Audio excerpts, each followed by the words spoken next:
Ojo por ojo. Ningún hombre se hubiera quedado ahí sentado y aguantara lo que yo aguanté. Diente por diente. Dijo, disparé a tu padre, disparé a ese hijo de... La venganza siempre ha sido uno de los motivos más comunes de asesinato. ¿Qué nos permite a algunos perdonar y olvidar mientras que otros se ven obligados a cometer actos criminales? Para mí todos eran víctimas, muertes potenciales. ¿Y quién entre los asesinos vengativos tiene el perfil de un psicópata? Existe una escala para medir los rincones más oscuros del comportamiento humano. Evalúa el crimen y la mente del criminal. Desde asesinos impulsivos hasta asesinos en serie, esta escala de 22 niveles intenta determinar quién tiene el perfil de un psicópata. Venganza. Asesinos vengativos impulsados por un terrible deseo de ajustar cuentas. Coy Wayne Westbrook encontró a su mujer de la que se había separado con su nuevo amante en una fiesta. Perdió el norte y mató a todos los que allí se encontraban. Archie McCafferty quedó devastado por la muerte de su hijo pequeño. Juró que mataría 7 personas para equilibrar la balanza. La venganza es una emoción humana. Todos fantaseamos con castigar a aquellos que nos han hecho daño. Pero ¿qué hace que ciertas personas crucen el límite y conviertan sus fantasías en realidad? El Dr. Michael Stone es psiquiatra forense en la Universidad de Columbia de Nueva York. Creó una escala de 22 niveles para cuantificar los motivos, métodos y mentalidad de los asesinos. La mayoría de las personas tiene el deseo de vengarse en algún punto de sus vidas. Está motivado por una fuerte necesidad de ajustar cuentas, de hacer daño a alguien que ha sido injusto contigo de manera idéntica al daño que ha sufrido. No se trata solo de castigo, es castigo para equilibrar un daño. En casos extremos, esta necesidad puede ser tan abrumadora que puede conducir al asesinato. Los crímenes vengativos pueden encajar en cualquier nivel de la escala del Dr. Stone. Pero, ¿qué motiva estos actos de venganza? Se trata de un caso de odio, venganza y asesinato. En el caso de Betty Broderick fue un marido infiel. 5 de noviembre de 1989 en San Diego, California. Meses después de que su exmarido Dan se casase con una mujer más joven, Betty mató a Dan y a su nueva esposa Linda mientras dormían. Fui allí y le dije, ¿qué demonios quieres de mí? ¿Por qué no lo dejas ya? ¡Para ya! Betty fue condenada por homicidio en segundo grado a 2 penas de 15 años de cárcel. Los médicos extirparon parte de la mandíbula de Barr Ross para tratar un cáncer. Les denunció por negligencia, pero la juez desestimó el caso. En 2005, Ross mató al marido y a la madre de la juez. 2 de julio de 2002. El mundo de Vitaly Kaloyev quedó destruido cuando 2 aviones chocaron en el aire sobre Alemania. Su mujer y sus 2 hijos murieron en la catástrofe. El controlador aéreo Peter Nielsen fue uno de los responsables de la colisión, pero se negó a pedir perdón. Kaloyev localizó a Nielsen, viajó cientos de kilómetros y le apuñaló. Para esta gente, la única manera de rectificar la situación Se me caía el mundo encima y no podía aguantar ni un minuto más. es el asesinato. La sensación de injusticia es tan potente que su comprensión normal del bien y del mal desaparece totalmente. En el caso de Coy Wayne Westbrook, esa injusticia tomó la forma de una mujer desagradecida que alardeaba de su promiscuidad. Al final perdió el control. Yo ahí mirando. Pensé, esto es una locura. Estaba totalmente ciego. No era yo. Perfil de un psicópata. Perfil de un psicópata. 13 de noviembre de 1997, condado de Harris, Texas, cerca de Houston. Coy Wayne Westbrook, de 39 años, llegó al apartamento de Gloria Jean Kunz, la mujer de la que se había separado. Creía que su invitación era una oportunidad para reconciliarse y esperaba encontrarla sola. En lugar de eso, estaba de fiesta con 4 personas más. Gloria comentó que acababa de practicar sexo con uno de los invitados y que estaba a punto de hacerlo con otro. A los pocos minutos, Westbrook abrió fuego, matando a todos los que se encontraban en el apartamento. Coy Wayne Westbrook no tenía un historial violento ni antecedentes delictivos. Fue arrestado, condenado por asesinato múltiple y sentenciado a muerte.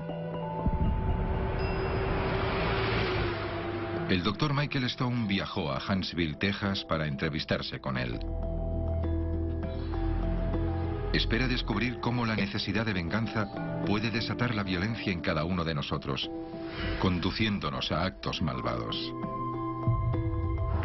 Tiene todas las características de un asesinato por venganza, que es una de las causas más comunes de asesinato.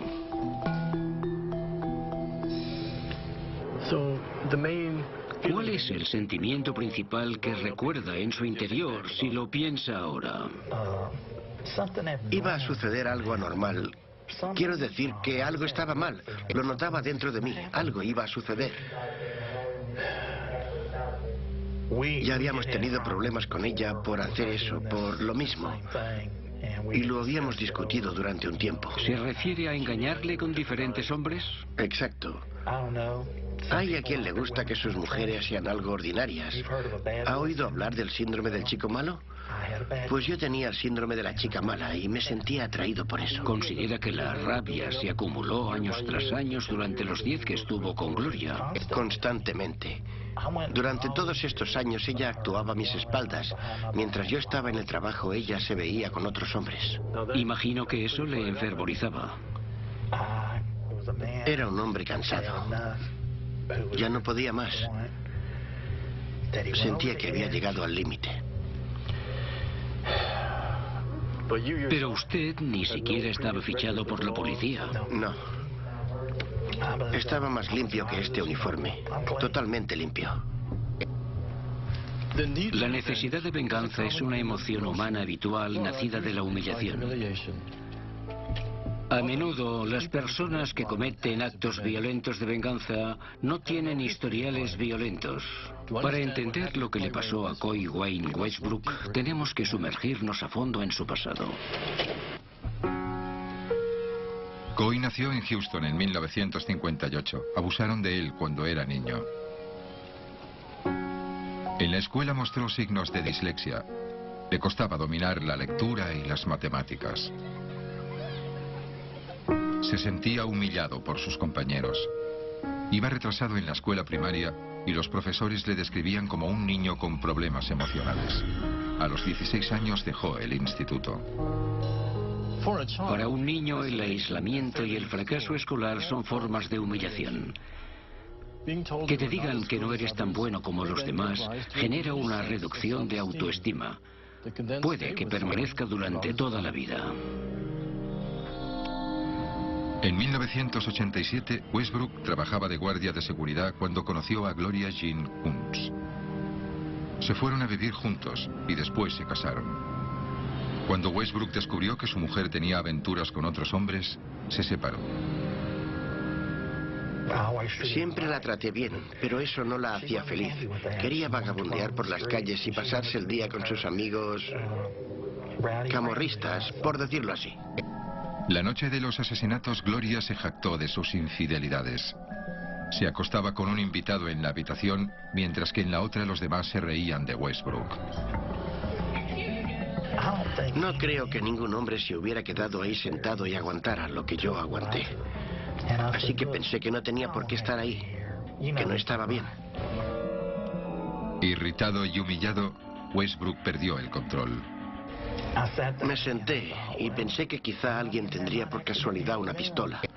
Así que desenfundé mi rifle de caza y fui a la casa. Y cuando me dirigí hacia allí no tenía intención de hacer daño a nadie.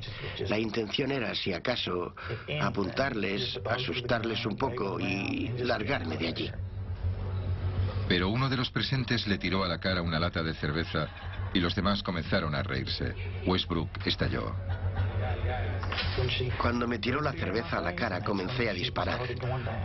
A partir de ese instante, ni siquiera sabía si iba a darles. Quiero decir que simplemente sucedió. Todo pasó en cuestión de segundos. Westbrook disparó y mató a 3. Después entró en la habitación en la que su exmujer estaba acostada con el otro hombre. Mató a los 2. Seguían haciéndolo. Y yo ahí mirando, pensé, esto es una locura. Estaba totalmente ciego. No era yo. No apuntaba a matar ni nada de eso. La acusación intentó hacer ver que yo había entrado en la casa y masacrado a aquella gente. No es lo que sucedió. En absoluto. Estaba claro lo que pasó ahí dentro. Era un hombre que ya estaba cansado, que había llegado al límite y se había cargado a 5 personas. Esto no es algo de lo que pueda presumir. Es muy triste y he llorado mucho por ello. Me arrepiento de lo que ocurrió. Aún sigo echando de menos a mi mujer. No soy un monstruo. No soy una persona malvada. Si pudiera retroceder en el tiempo, devolvería la vida a aquellas personas y se las devolvería a sus familias. El Dr. Stone analiza a Westbrook, sus crímenes y su sed de venganza. Mi primera impresión sobre Westbrook fue que no era un psicópata despiadado. Lo que acabó sucediendo fue un asesinato múltiple entendido como una reacción a la humillación. Es como una avalancha. Cuando se llega a cierto punto, basta con una china o una ramita para que se desplome todo. Eso es lo que creo que pasó con Westbrook. El crimen de Westbrook es un caso claro de venganza. Además de eso, matar a la gente de la fiesta fue un acto de defensa propia. En su mente estaba evitando recibir más dolor, más humillaciones. Por el asesinato vengativo de su exmujer y de 4 personas más, coloco a Westbrook en el nivel 6 de mi escala, reservado a asesinos impetuosos, irascibles, que no tienen rasgos psicópatas y matan de manera impulsiva y en caliente. Por sus crímenes, Coy Wayne Westbrook fue sentenciado a pena de muerte. En 2007, continúa en el corredor de la muerte en Texas.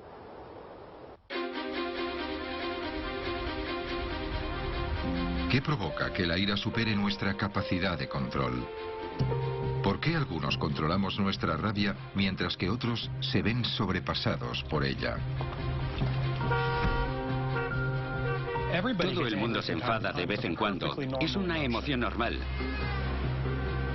La diferencia está en convertir esa emoción en acción, actuar movido por la rabia. En el Hospital General de Massachusetts, en Boston, el Dr. Darren Doherty estudia cómo el cerebro regula la ira. Cree que podría haber identificado una función cerebral esencial que permite a algunas personas contener su rabia y provoca que otras pierdan el control. Para analizar la respuesta del cerebro ante la ira, Doherty utiliza la tomografía por emisión de positrones o escáner PET. Vamos allá. Durante el escáner PET, los sujetos respiran oxígeno con una ligera radiación. Midiendo el índice de oxígeno que se utiliza en las diferentes áreas del cerebro, el escáner evaluó la actividad cerebral, revelando qué partes regulan las respuestas a diferentes estados de emoción. Para estudiar el impacto de la ira en el cerebro, el Dr. Doherty utiliza un guión. Una descripción grabada con los momentos más furiosos en la vida del sujeto. Después de oír la grabación, imagínese la situación y permanezca en ella hasta que le pida que pare.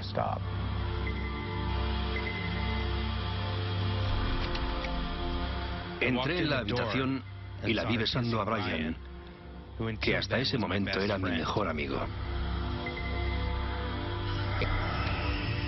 Mientras los pacientes visualizan sus momentos de ira, el escáner PET proporciona al Dr. Doherty una imagen de la respuesta cerebral.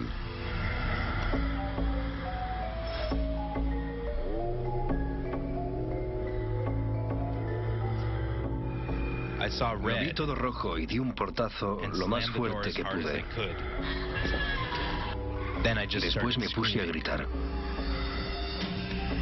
Las imágenes mostraron que la región cerebral conocida como corteza orbitofrontal o COF parece controlar nuestra respuesta a la furia. Lo que sucede en individuos sanos cuando se enfadan es que esta área se activa y sirve de barrera.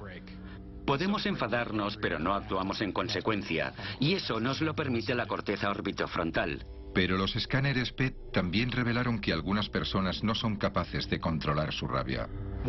Significa que alguien con una depresión importante con ataques de ira, cuando se enfada, no es capaz de echar el freno, y por eso muestran ataques de rabia y episodios irascibles de mayor magnitud que en el resto de los individuos. Las imágenes indican que en estas personas la COF no funciona correctamente. Lo curioso es que cualquiera de nosotros se enfadaría si llegara a casa y descubriera a su esposa en la cama con otra persona, por ejemplo. En el caso de estos pacientes con depresión importante, con ataques de ira, el detonante puede ser muy pequeño y perder el norte. En cierto sentido, se le han roto los frenos. En el caso de Betty Broderick y Coy Wayne Westbrook, un sentimiento de humillación condujo a una venganza. Para otros, el detonante puede ser una pérdida trágica. 1973, Sydney, Australia. Archie McCafferty descubrió a su hijo Craig muerto por asfixia junto a su mujer, que accidentalmente se había colocado encima de él durmiendo. A McCafferty le sobrepasaba la desgracia. Pasaba el tiempo junto a la tumba de Craig. Además, empezó a abusar de la heroína y del polvo de ángel. Un día en el cementerio se le apareció el fantasma de su hijo. Asegura que le dijo que si mataba a 7 personas, él volvería a vivir. McCafferty, que ya tenía antecedentes, inició una espiral asesina. En el curso de 4 días mató a 3 personas. McCafferty fue arrestado y sentenciado a 3 cadenas perpetuas.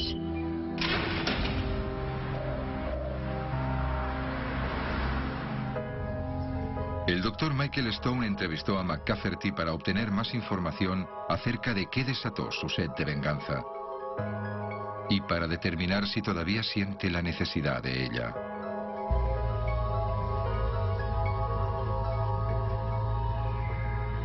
Hola. Hola. ¿Cómo está? ¿Cómo está usted? Es una pregunta difícil. En realidad es una pregunta mixta, porque no diría que estoy nunca a gusto con mi pasado. Lo tolero. Soy quien tiene que lidiar con eso. Tengo que vivir con lo que hice. La muerte de mi hijo me destruyó. Me rompió el corazón. Le di al polvo de ángel durante 8 meses. Tras su muerte me colocaba todos los días y tomaba lo que fuera, cualquier cosa que me hiciera sentir bien. Fui a su tumba. Por algún motivo vi como una luz. No sé, quizá era una farola, quién sabe. Pero había una luz junto a la tumba de mi hijo. Y apareció alguien. Tenía unos 19 o 20 años. Puede que fuera... Bueno, me dijo, hola papá, soy yo. Y hablamos y me dijo, mata a 7 personas y volveré a vivir. A partir de ese momento el número 7 me marcó, me rascaba la cabeza 7 veces, me peinaba 7 veces, me tatué el número 7 en la mano, todo era 7.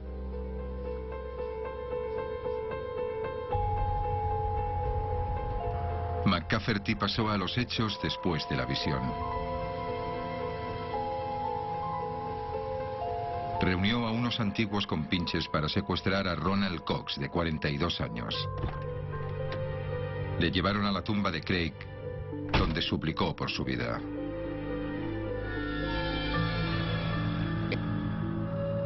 Cuando me dijo no me mates, tengo 7 hijos, el número 7 me empujó. Por eso me lancé y le maté. Y eso es todo. ¿Pensaba que Craig iba a aparecer de repente? Sí, miré, pero no había ninguna luz. No había nada, solo oscuridad. De verdad, esperaba que viniera. ¿Y dónde dejaron el cuerpo? En la tumba. Ya, vale. Fue la última vez que pensé en él. Frío, calculador y todo lo demás. No volví a pensar en él. Solo pensaba que me quedaban 6. La búsqueda de las 7 vidas continuó la noche siguiente cuando se encontró con George Sanson, de 50 años, caminando por una carretera. Salí del coche. Y cuando él se acercó hacia mí, le cogí del pescuezo. Me miró y me dijo, ¿qué es lo que quieres? Al minuto yacía muerto en el suelo, apuñalado.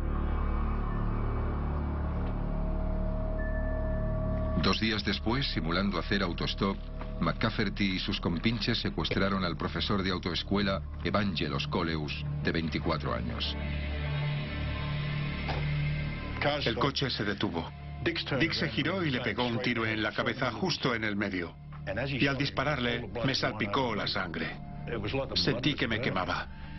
Dije que quería sacarle del coche, así que le tiramos. Me senté al volante y lo atropellé para asegurarme de que estaba bien muerto. Suena frío, calculador, loco, pero...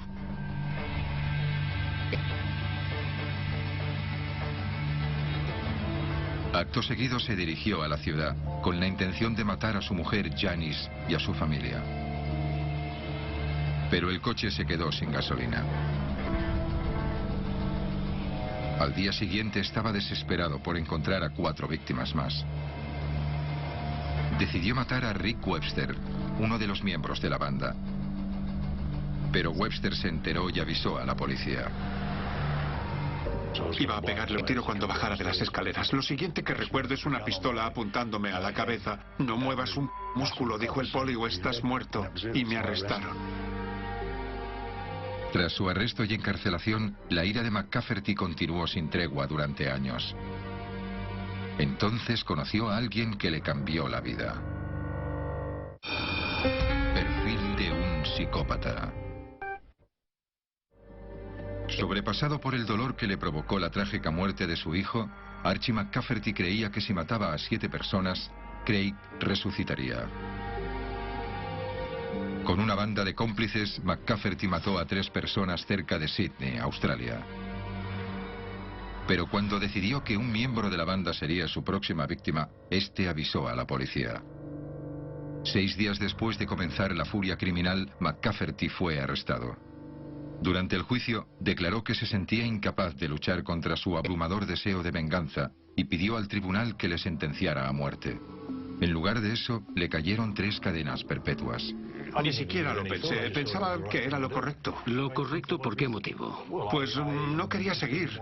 Creo que en ese momento no quería hacer lo que estaba haciendo, pero tenía la necesidad de hacerlo y era mucho más fuerte que cualquier otra cosa. La necesidad de matar. De matar. Sí. El impulso era tan fuerte que no creía que pudiera controlarlo. Sinceramente, no creo que hubiera dejado de matar. No sé, porque si había matado a aquellos 4 y Craig no había vuelto, en ese estado mental habría pensado estoy haciendo algo mal. Y habría vuelto a la tumba. Y habría hecho lo que me hubiera dicho. Creo que si no me hubieran cogido, habría seguido matando. Así que el número 7 se podría haber convertido en 70 o en 77, quién sabe, no sé. Pero no tenía remordimientos, nada. En ese momento no pensaba que hubiera hecho nada malo. ¿Sabe algo de su primera mujer? ¿Qué está haciendo? ¿Piensa en ella de vez en cuando? Aún le reconcomen el rencor y la rabia y piensa, ya sabe. Ya no me pasa. Ni siquiera pienso en ella. Solo me acuerdo de ella si alguien me pregunta. Es el único momento en el que me acuerdo de ella. Sin embargo, pienso constantemente en mi hijo. Tenía tatuado su nombre, Craig, en el pecho, en memoria suya. Y en 1989 lo quemé con un cigarrillo. Pensé que quizás si me deshacía del nombre sería diferente. Pero sigo pensando en él todos los días. Nunca le he olvidado. Pero ya no me mortifica. Pienso que mucha gente ha sufrido. Muchas personas destruidas, demasiadas vidas destruidas. Demasiadas familias han sufrido a causa de lo que me ocurrió a mí con la muerte de mi hijo. Todo empezó con eso y no creo que realmente nadie sea responsable. Poco después de la muerte de Craig, los padres de McCafferty le llevaron a un psiquiátrico. Suplicó al médico que le ayudara a controlar su rabia. Si buscamos responsabilidades, creo que el hospital psiquiátrico quizá debería haber tenido un poco más de responsabilidad y haberme examinado un poco más, pensando, ¿por qué tiene esos pensamientos tan locos? No estoy culpando a nadie, solo intento descubrir por qué. McCafferty cree que su estancia en el hospital psiquiátrico fue el momento en el que se podía haber hecho algo para impedir los asesinatos. Durante mi estancia allí tuve pensamientos horribles. Hablé con el médico y le conté mis miedos. Le dije, mire, creo que si me suelta voy a matar a alguien.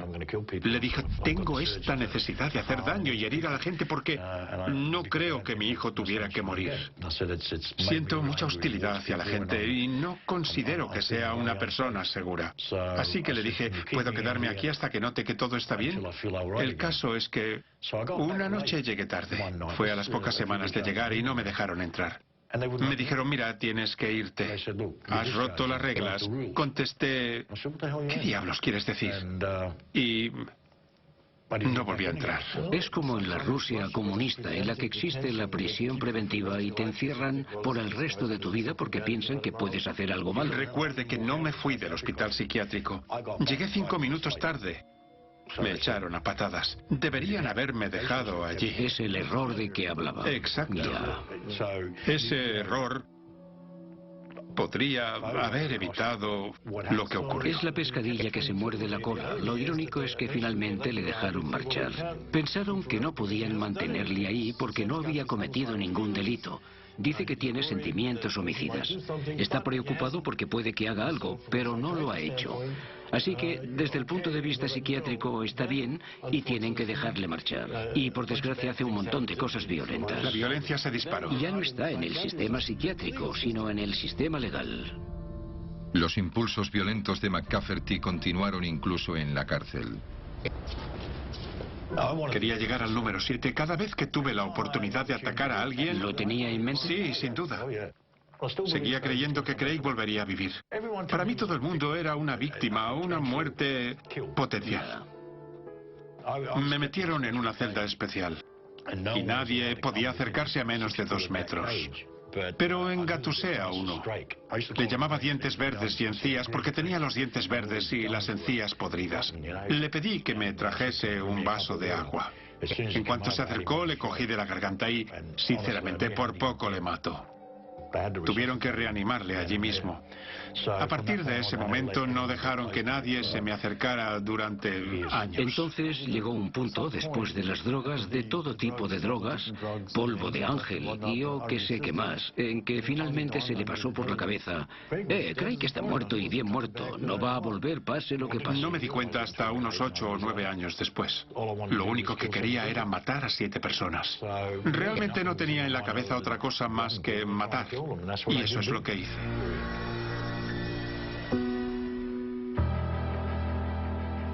Los crímenes por venganza se cometen a menudo contra la persona que te ha infligido dolor o te ha humillado. El caso de Archie McCafferty es único en el sentido de que su venganza se materializa contra personas que no tienen ninguna relación en absoluto con la pérdida de su hijo. Esta incapacidad de controlar la rabia sugiere que el dolor de McCafferty no procede solamente de la pérdida de su hijo. Más bien, este incidente sirve de desencadenante de sentimientos profundamente asentados de traición y humillación que creemos que comenzaron pronto en su vida. Nacido en Glasgow en 1948, Archie McCafferty fue maltratado brutalmente de niño. Su padre le pegaba regularmente. Comenzó a agredir, destrozar edificios, robar y torturar animales. Lo que hacía con los gatos era subir al piso de arriba y tirarles por la ventana. Corría escaleras abajo lo más rápido que podía para ver qué aspecto tenían en el suelo. Con la esperanza de una nueva oportunidad para su hijo, la familia McCafferty se mudó a Australia en 1958. El cambio no ayudó. Siempre me metía en líos, en general por robar. No me veía obligado, se lo digo, era mi estilo de vida. Era un ladrón. A los 10 u 11 años, recuerdo decir que quería ser criminal. McCafferty pasó la mayor parte de su adolescencia en reformatorios. A los 24 años, su historial delictivo incluía 35 condenas, entre ellas algunas por allanamiento de morada, robo de coches, hurtos y atracos a bancos. Este impulso de arremeter contra la sociedad, constantemente infringiendo la ley y rompiendo convenciones, muestra una rabia interior que no era capaz de resolver de una manera socialmente aceptable. A esta edad, relativamente joven, tenía dos opciones: lidiar con sus demonios internos o convertirse en un criminal más grave. En 1972 conoció a Janice Reddington. Se casaron y ella se quedó embarazada. En cuanto a Janice, creo que fue mi primer amor. Lo que no recibía de mi familia lo encontré en ella. Cuando se quedó embarazada pensé que era lo mejor que me había pasado nunca y cambió mi vida. Decidí dejar de delinquir e intentar llevar una vida normal. ¿Haciendo qué? Trabajaba como basurero. En aquella época nos llamaban basurólogos. La amaba. Pensaba que era lo mejor que me había pasado. Nos casamos.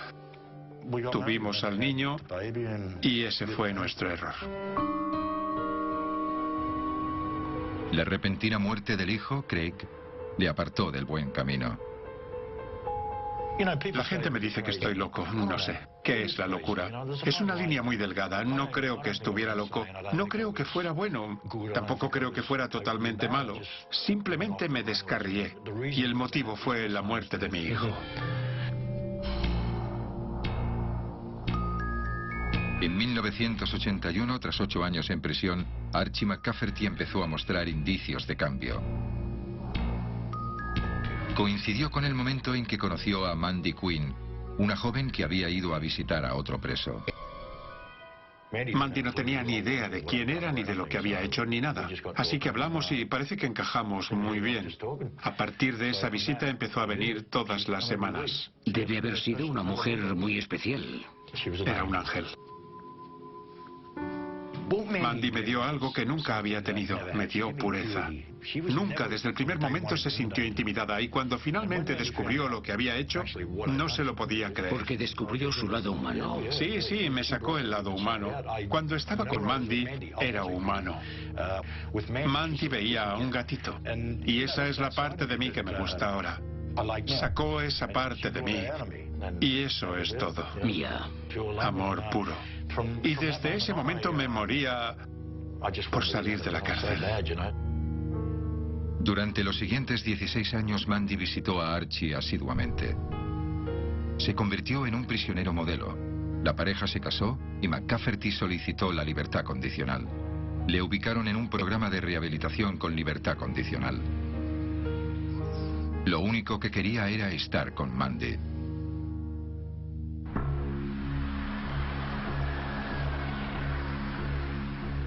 En 1997... El asesino en serie nacido en Escocia, Archie Perro Rabioso McCafferty, podría estar de vuelta en el país en 15 días. Tras casi 25 años en prisión... Las autoridades australianas han concedido la libertad condicional al asesino convicto esta mañana. McCafferty fue liberado. ¿Cómo te voy a perdonar, asesino? Le deportaron inmediatamente a su Escocia natal. Mandy le siguió, dejando su hogar en Australia. ¡Asesino! Las familias de las víctimas de McCafferty estaban indignadas. Espero que te pudras en el infierno. ¡Frena! Por parte del sistema judicial australiano, McCafferty había sido empujado a una vida sin ningún tipo de alternativa, ni libertad condicional ni control judicial. Hoy en día, McCafferty sigue paseando por las calles de Escocia como un hombre libre. Pero algunos se preguntan si volverá a matar. McCafferty asegura que con Mandy a su lado ya no tiene instintos violentos.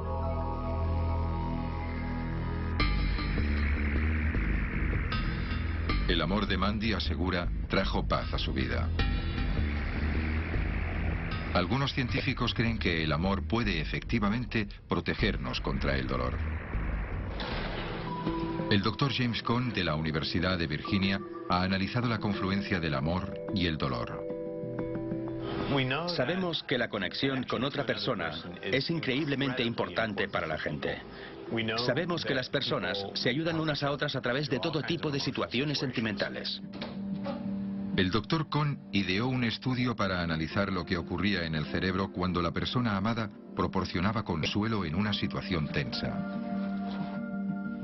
Ahora conectaremos los cables que te engancharemos en el tobillo.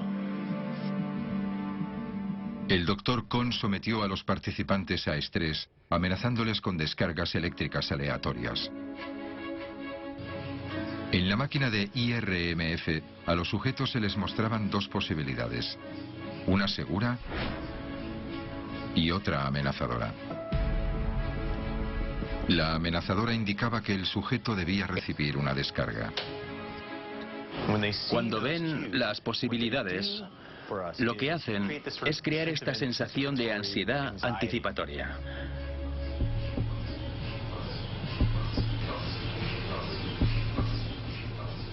Les mostramos el círculo azul y la X roja en 3 bloques diferentes de pruebas.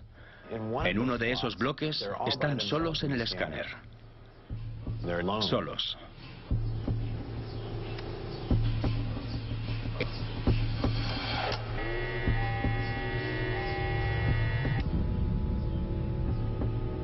En los otros dos, hicimos algo que no habíamos hecho nunca. Un hombre anónimo les daba la mano.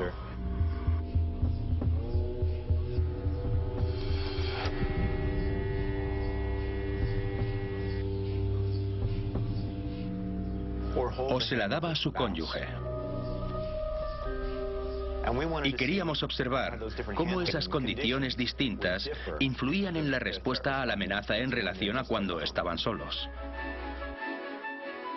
Mientras que dar la mano a un desconocido tenía poco efecto, sujetar la mano del cónyuge mejoró enormemente la capacidad de los participantes de controlar el estrés. Las imágenes IRM revelaron que la actividad cerebral asociada con el estrés cambiaba con el apoyo del cónyuge. Esta región del cerebro se llama ínsula anterior derecha. Está relacionada con el componente sentimental del proceso del dolor. Y como se ve, hay algo de actividad, se observa en la mancha púrpura.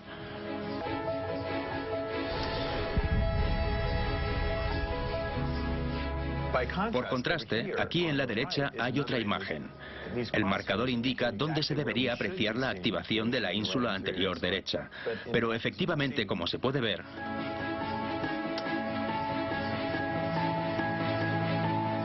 no hay ninguna respuesta. Las conclusiones del Dr. Cone sugieren que el amor realmente puede protegernos del dolor.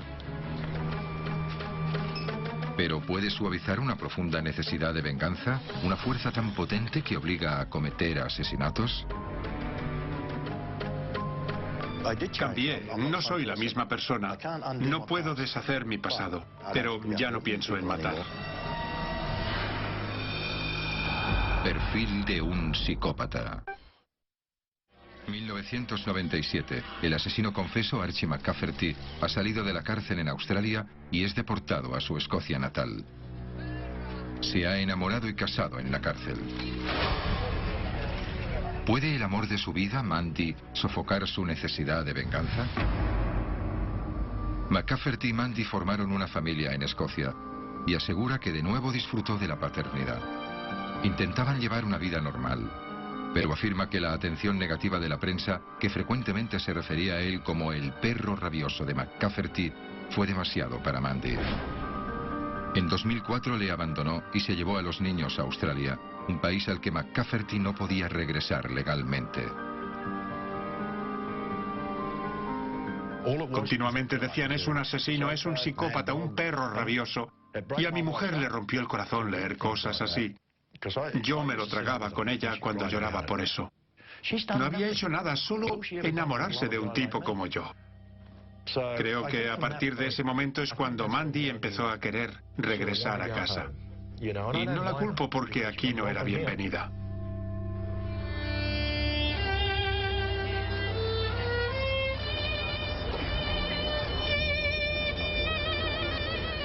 No soy un perro rabioso. Me molesta porque imaginas un perro sarnoso echando espuma por la boca que te va a saltar a la yugular. Eso es lo que le parezco a la gente y no es cierto. Ahora McCafferty se encuentra solo y sin apoyo. Han pasado más de 30 años desde la furia asesina que motivó su venganza. ¿Qué ha aprendido de sus crímenes y cómo vivirá con sus nuevas circunstancias?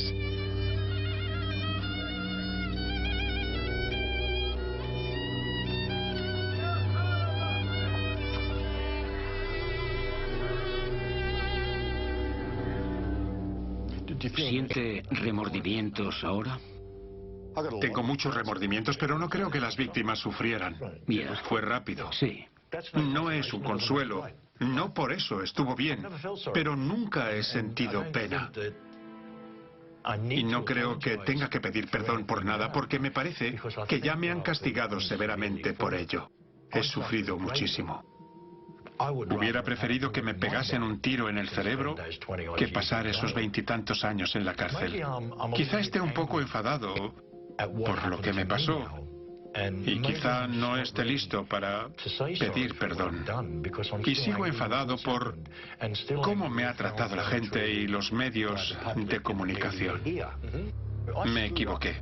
Hice daño a mucha gente, lo admito. Nadie recibirá mis disculpas porque no puedo hacerlo, no lo siento. No puedo mortificarme. Si me mortifico, ¿volveré a lo mismo? La indecisión de McCafferty para pedir perdón refleja en cierto modo sus antiguos actos asesinos egoístas. Cuando McCafferty experimentó el amor y apoyo de su nueva esposa y niños, su rabia se apaciguó en gran medida. Cuando le abandonaron para regresar a Australia, su rabia volvió a despertarse, solo que en esta ocasión era rabia porque los medios se burlaban de él y le avergonzaban. No es imposible que McCafferty regrese a sus métodos asesinos, pero creo que el miedo a volver a la cárcel evitará que esto ocurra.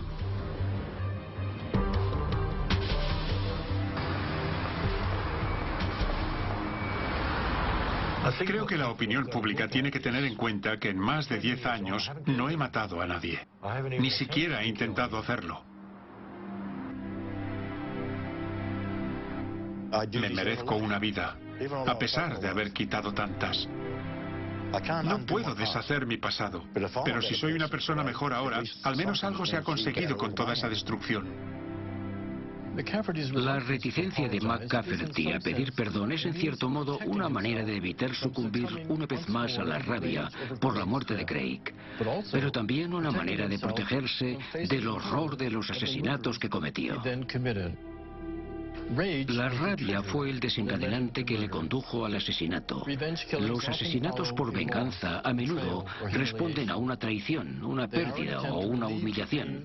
Son un intento de aliviar el dolor sufrido castigando a los demás. Considerando la brutalidad de esos crímenes y la magnitud de su recuperación, le coloco en el nivel 15 de mi escala de maldad, reservado para asesinos despiadados de múltiples víctimas que no muestran arrepentimiento en el momento. Y el 15 refleja a McCafferty como era entonces. Ahora ya no comete actos que llamamos malvados. La venganza, un sentimiento muy común y un poderoso acicate para asesinar. Te mataré. El Dr. Stone continúa su investigación sobre las mentes y psiques de los asesinos vengativos. No creo que hubiera dejado de matar, nunca lo sabré. Con la esperanza de saber más acerca de qué les conduce al límite. No era yo. A partir de ese momento lo vi todo rojo. Y descubrir por qué tienen el perfil de un psicópata.